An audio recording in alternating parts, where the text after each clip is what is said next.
Dillian the Body Snatcher right here. It's a champ. Big up to Sporting Icon. Subscribe. Otherwise, I might pay you guys a visit. Okay, so the level of IQ has dropped quite significantly across the boxing community compared to, say, 18 months or the last year or so, because the Deontay Wilder fans, the fanatics, the twerk army, the Wildettes, have been very, very quiet. In fact, they've been out in the wilderness, hiding under their bed or in their closet, wherever it's going to be. In fact, some of them probably come out of the closet now. But suddenly now they're starting to come back in to boxing and talk about boxing. The average across the boxing community, the IQ has dropped quite significantly because of these people.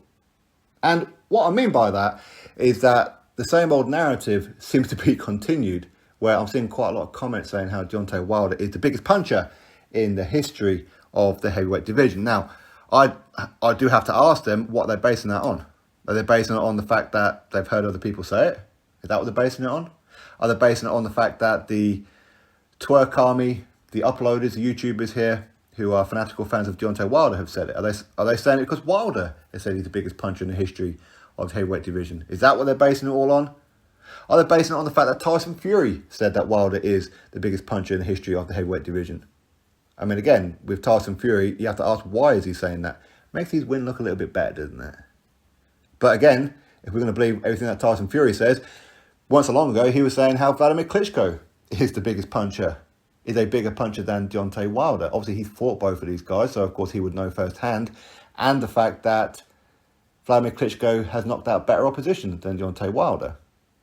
So again, he's doing a complete U-turn, isn't he? But you know what? It's his Fury, right? So what exactly are you basing it on? Are you basing it on percentages? Okay, Deontay Wilder, 42 wins, 41 knockouts. His knockout percentage, of course, because he's got a loss and of course he's got a draw, but his knockout percentage is at 93%. That's pretty good, right? That is phenomenal. And okay, so most of them were complete trash cans, but still they're human beings, people who are trained to box. 41 times they stood in front of Wilder, 41 times Wilder got him out there, whether it be through legitimate knockout or the referee stepped in, however it may be, you have to give Wilder huge credit for that. Still 41 human beings, okay, a couple of them more than once, but still very, very good, 93%. So if you're going to base it on percentages, then you have to say Christopher Lovejoy is a bigger puncher than Deontay Wilder. His percentage is 95%, right? 19 wins, 19 knockouts. In fact, he lost his last fight to Manuel Char. But if you're then going to say, but no, that's not true because Christopher Lovejoy, look at who it is who he knocked out. Okay. So who is it that Deontay Wilder's knocked out then? So that's what we're going to talk about. Now, I'm not a historian or anything like that, okay? In fact, there's channels out here who could eat me alive when it comes to the history of boxing, like Boxing Beats and Rhymes and Blood Boxing, and of course, quite a few others. And in fact, I would probably challenge any of these people to maybe do some comparisons between Deontay Wilder's best knockout wins compared to some of the past greats. Go through their resumes, because obviously they could probably do it without even probably looking, really. I would need to look for, like the most part, where they could break down Muhammad Ali's resume, see who it is who he's knocked out, and how good those knockout wins were in comparison to who Deontay Wilder's knocked out. So if you're going to run around saying that Deontay Wilder is the biggest puncher in the history of the heavyweight division, what are you basing it on? Are you saying that he's a bigger puncher than Mike Tyson, Lennox Lewis, Muhammad Ali, Ernie Shavers, George Foreman, Ron Lyle, Vladimir Klitschko? You name it. Any name that you could think of, Wilder punches harder than all of them. What are you basing it on? So, would it surprise you to know that Deontay Wilder, in the last 8, maybe 9 years now, he's only stopped 3 people that had not previously been stopped before. Everybody else had been stopped beforehand. Of course, if we were to go further back in time throughout his resume, from like 10 years ago or 12 years ago, yes, there were a couple of undefeated fighters that, of course, he fought and stopped. But again, they were coming off like the white-collar boxing scene, so how legitimate are those? Again, right? But in the last 8 or 9 years, only 3 opponents he has stopped that had not previously been stopped before. Luis Ortiz, Jared Washington, and Joanne Duapa. So if you were to look at those 3, are those 3 wins, those 3 knockouts, because everybody else has been knocked out by somebody else beforehand, those 3 are better knockout wins than anything Muhammad Ali's done, than Lennox Lewis, Vladimir Klitschko, Ernie Shavers, George Foreman, etc. They are better than anything that they've done. That's what it is that you're trying to tell us, right? But yet Gerald Washington, okay, he was 18-0 when Deontay Wilder fought him. Gerald Washington's been knocked out a couple of times since then. But up to that point, Gerald Washington hadn't beaten anybody, had he? Look at Johan Duapa. In fact, he had 2 losses when he fought Deontay Wilder, but 2 losses on points. But again, he's been iced a couple of times since then. But again, the referee stepped in when it came to Johan Duapa, even though Johan Duapa was beating Deontay Wilder all over the ring. Look at Wilder's face. It was like he had swelling all over his damn face. That's how much of a beating Johan Duapa gave him. But the referee stepped in. I think the referee stepped in a little too early. But there again, that's an arguable point. Okay, I'm not too bothered which way it goes. But still, Lennox, would you say that Johan Duapa and Gerald Washington are better than anything that Lennox Lewis has done? Okay, what about Luis Ortiz? How good was that knockout win? I would say that's pretty good. For sure I would. But again, how good was it? Because ultimately, when it comes to Luis Ortiz, we don't know how good Luis Ortiz is, do we? We don't know. Because he hasn't fought and defeated anybody that may go, oh, that's a good win. Well, he hasn't, has he? He's had numerous opportunities to do it. He's turned down $2 million to fight Dillian Whyte on a couple of occasions. He's turned down $7 million to fight Anthony Joshua. He's turned down some good money from quite a few fighters. So how good is Luis Ortiz? Maybe Luis Ortiz is a very good win. We don't know. But would you say Luis Ortiz is a better knockout win for Deontay Wilder than anything anybody else has ever done? Would you say even in today's era that a Luis Ortiz knockout win is better than anything Anthony Joshua's done? Would you say that Luis Ortiz is better than a Vladimir Klitschko win?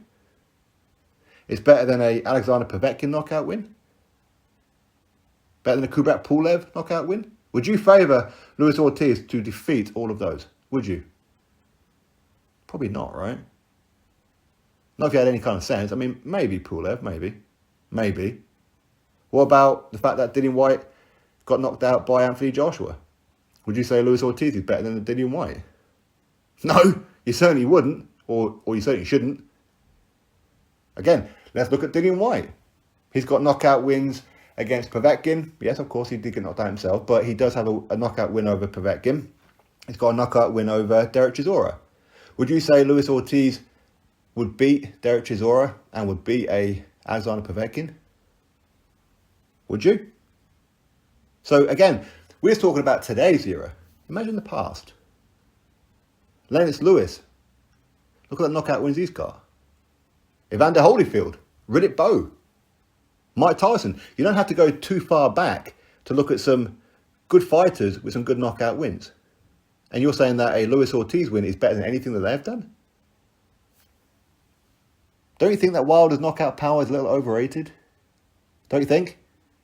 Everybody that he's fought outside of those 3 that I've given you has been knocked out before.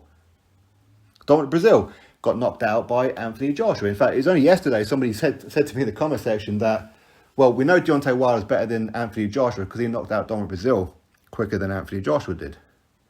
But yet they didn't respond when I said, okay, then we'll go with your narrative then and say how Anthony Joshua, he knocked out Eric Molina and Jason Gavin quicker than Deontay Wilder. Didn't seem to respond to that one for some reason. Still, Dominic Brazil got knocked out, right? Before Wilder knocked him out.